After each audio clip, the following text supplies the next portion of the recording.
Paano natin maabot? Nasa title naman eh.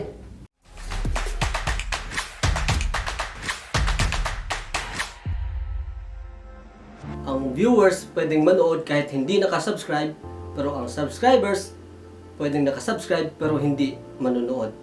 What's up mga ka-green-minded? Welcome back to my channel. Pag-uusapan natin sa video ito ay kung paano natin maabot yung watch time hours in just few months. Okay? Pero bago ang lahat, may payo lang ako.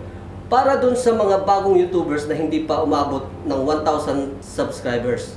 Sa mga bagong YouTubers, alam ko kung gaano kahalaga o kaimportante yung maabot natin agad yung 1,000 subscribers. Ang payo kasi is ganito.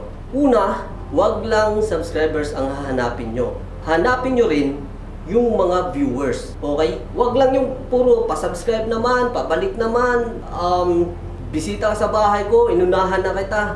Then after that, anong mangyari? Iniwan nyo na lang din. Pagkatapos mo mag-subscribe sa kanila, and then mag-subscribe sila sa inyo pabalik, wag lang hanggang dun. Pagkatapos dun, babalikan mo sila ulit. Panoorin nyo yung kanilang mga videos. Pagkatapos nyo panoorin yung kanilang mga videos, magparamdam kayo doon. Kapag ka bumisita sila at manonood dun sa mga videos mo, doon madadagdagan ang iyong watch time hours. No man is an island. Hindi pwedeng sila lang yung manonood sa mga videos mo. Dapat panoorin mo rin yung mga videos nila. Isa sa paraan para madagdagan yung watch time hours mo is support yourself. Gumawa ka ng mga videos, mga 5 to 10 minutes each, hanggang aabot ng 10 hours yun. And then ilagay mo sa isang playlist.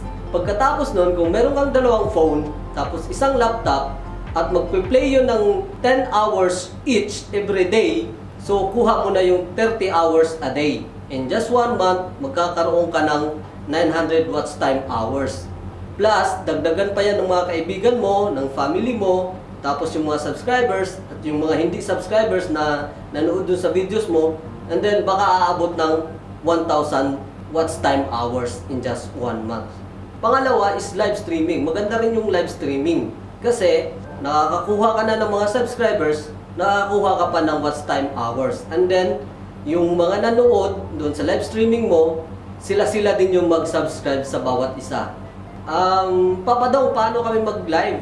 Wala pa kaming 1,000 subscribers. Okay, walang problema yan. Meron tayong solution dyan, okay? Punta kayo sa Play Store, and then hanapin niyo yung Camera File Live applications. Kasi yung Camera File Live ay pwede mong magagamit sa pagla-live streaming. Pwede mong gamitin sa Facebook or sa YouTube. Kahit wala ka pang subscribers, pwede kang makapag-live gamit yung application na yon.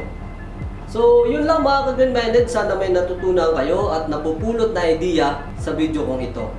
Tandaan, ang viewers pwedeng manood kahit hindi subscribers. Pero ang subscribers, pwedeng nakasubscribe pero hindi manonood. Shoutout kay Sam Krishna TV and then kay Jojo Shofert.